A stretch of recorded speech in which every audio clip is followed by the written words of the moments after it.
بسم الله الرحمن الرحيم الحمد لله رب العالمين والصلاة والسلام على سيدنا محمد ورصحافدات كلان إسحاق ورئيسي oo ay isugu yimaadeen mas'uuliyiinta ka soo jeeda gobolada SSC ee Puntland waxa ka soo baxay qodobadan waxaan marka hore tacsi tiiraanyo leh u direynaa guud ahaan dadkii ku geeriyooday magaalada Laascaanood ee gobolka Sool gaar ahaan marxuumkii dilkiisu kacdoonka sababay ee Cabdifataax Cabdullaahi Sangub iyo dadkii shacabka ahaa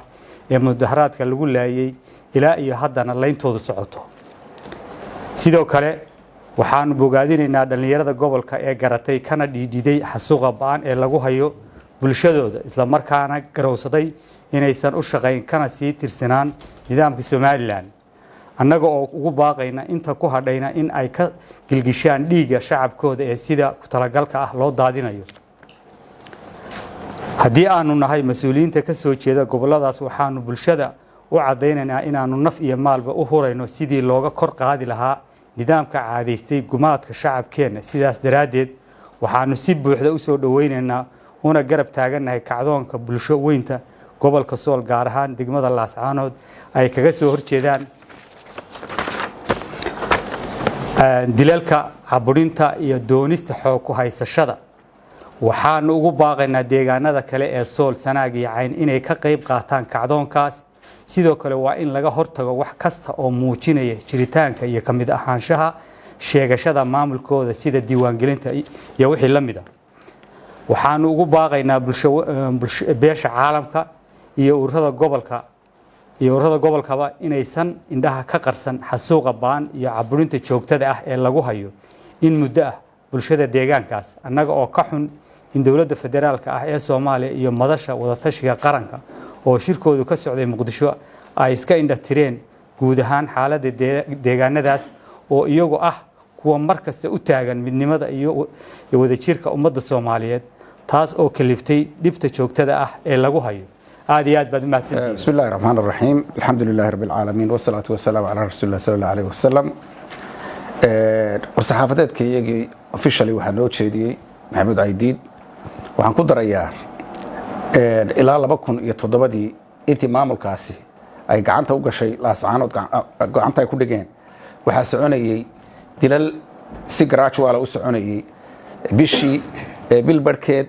40 beri dilkaas waa soconaya wuxuu noqday madbaxad ama dil qarsoon oo caalamku uusan ka warhayn Soomaali badan ay ku baraarugsaneen dadka maxaa loo leynayaa dadkan waxaa loo leynayaa waa khasab ah waanu go'aynaa ee na raaca xataa kala socda waa dilayaan asbaabo kale oo marka kala gedisan baa loo dilayaa waxa laga yaabaa inay urur ahaan ama siyaasadahan xisbi ahaan soo kala horjeedaan laakiin waxa arinta muhiimka waxa weeyaan dadkaasi marraba ma aqbalin wax la yiraahdo inay ka go'aan Soomaali ama dawlad Soomaaliyeed ha taageerto codkeeda ha taageerto arintaas ha ka hadasho ama yaana ka hadlin dadku qadiyadooda iyaga waajibska ka dhigay dalkooda iyo diintooda iyo Soomaaliba aaminsan cadaawad gaar ah oo ay u qabaan dadka hadeer awoodda ku haysta ma jirto shacabka dhibaatada jirta waxa weeyaan waa maamulkan cadawga ah tusaale waxa ku filan shalay markii Musabbixi ka hadlayay wuxuu dad cadow Soomaaliland cadow ku dadka laayay kuwii xalay laayay iyo shalay kuwii la leynayay soo ciidamadiisu ma laynin kuwii hore mid walba isaga dilayay iyo maamulkiisa arintaas waxay ka dhalan doontaa in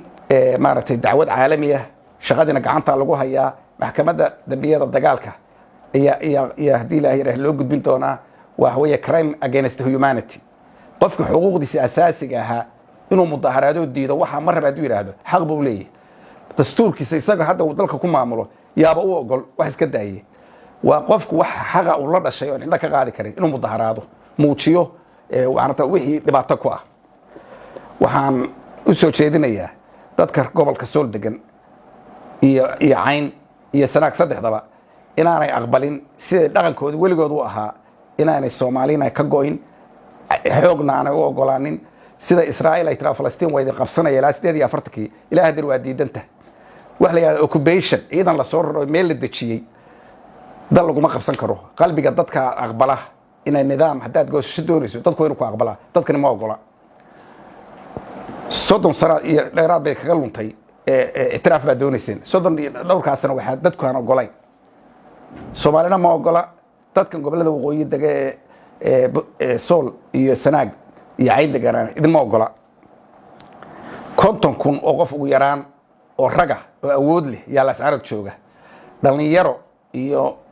haween baa soo baxayo xabadda ku dhacaysa oo la laynaya qoryihiina guriga aad ku haysataan madbaxaddii iyo dilkiina meel buu idin yaallaa war kacdoonka galo oo ka daba galo magaaladaad joogtaane qabsada xaafadaha xaafad markaa qabsataan waa iska huleelayaan kuwan halka joogaana joogi maayaan annana waa dabagelaynaa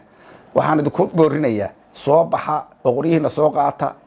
oo nimanka kan haddii ilaahay yidhaahdo taangiyadu ka celin maayaan xabada boliis qoryasita weeyaan waxay la mid yihiin kuwa boliiska sheega ama kuwa dhulka degee ka mid ah wiilkii maraykanka ee madowga ahaa ee boliis brutalityga ka gadooday ee ay ceejiyeen ee lahaa ekante bris ma neefsan karo hadda dadkan waxa weeye gobol laascaanood jooga iyo goboladaas waa ma neefsan karo weeyaan wax u hadlayana waa nasiib darro in dowladdii magaca soomaaliyeed ee ku fadhiday xalay intay statement soo saareen inay ka hadleen baydhabo dadkii laga laayay waa ka xunaay dad Soomaaliyeed in la laayo meel ay joogaanba laakiin ay ka hadli waayaan dagaalka hadda soconaya iyo ilaa 4 casho soconayay inaan waxba ka oran waxa dhibay maamulku waa yimaada waana tagaya ilaahay idankii ku tiidin hadli lahayd ee dibadali lahayd iyo iman doonto Soomaaliyeed aad iyo aad baad u mahadsantihiin guuleysta kacdoonka shacabku ha guuleysto ha aqbalinina diiwaan gelin iyo doorasho midna ha aqbalinina codkiina haddaad u ogolaataan way mididaydi gowracaysa ma raba aqbalinina waa mahadsantihiin bismillaahi raxmaani raxiim tiiranyada iyo tacsida waxaan la qabaa war-saxaafadeedka iyo mas-uuliyiintaas waxaan ku darayaa runtii arrinkaa maanta ka dhacaya ee muddada dheer lagu waday sool iyo sanaag iyo cayn dadka degan ma aha arrin loo dulqaadan karo waxa xoolaha geela waxaan ku maqli jiray waa la tolaado markaasay ogolaysiiyaa ilmaha tolliin baa lagu ogolaysiiyaa marka tolliin laydinku ogolaysiin kari maayo waxyaabaha maanta la wado oo ah aan ku dilay dooro sanaaduuqda la keenaya waxa weeye aan ku dilay anoo ku dilaya misna dooro arrinkaasi arrin loo dulqaadan karo maaha midda kale waxaan idiin sheegayaa wixii ay ka dhiidhiyeen oo hubka ka qaateen bay samaynayaan waxaan caddaynayaa oo sheegayaa in wixii ay samayn jireen aanu samayn karno oo dadkani aad samayn kartaan way lugeeyeen way gaajoodeen waa dhinteen intaba waa yeeli karaa oo dhulbahanta iyo sool iyo sanaag iyo cayn dadka degani waa runtii waa yeeli karaan weliba waxaa intaa dheeraada waan sheegayaa dadka waxaa samaynayay ka soo jeeday waqooyiga ee ka gilgishay dowladdii riditaankeedii runtii badidoodu waxay ku dhasheen dhakhaatiir hargeysa iyo burco iyo berberay ku dhasheen dadka ay waxaa ku samaynayaan waxay badidoodu ku dhasheen ayda geed hoostii bay ku dhasheen marka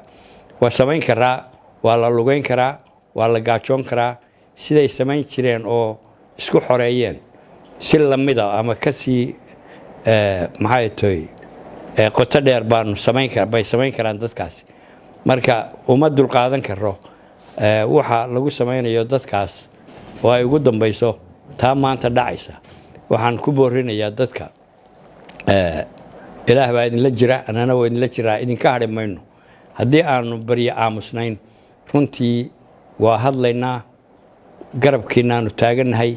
waa idinla howlgelaynaa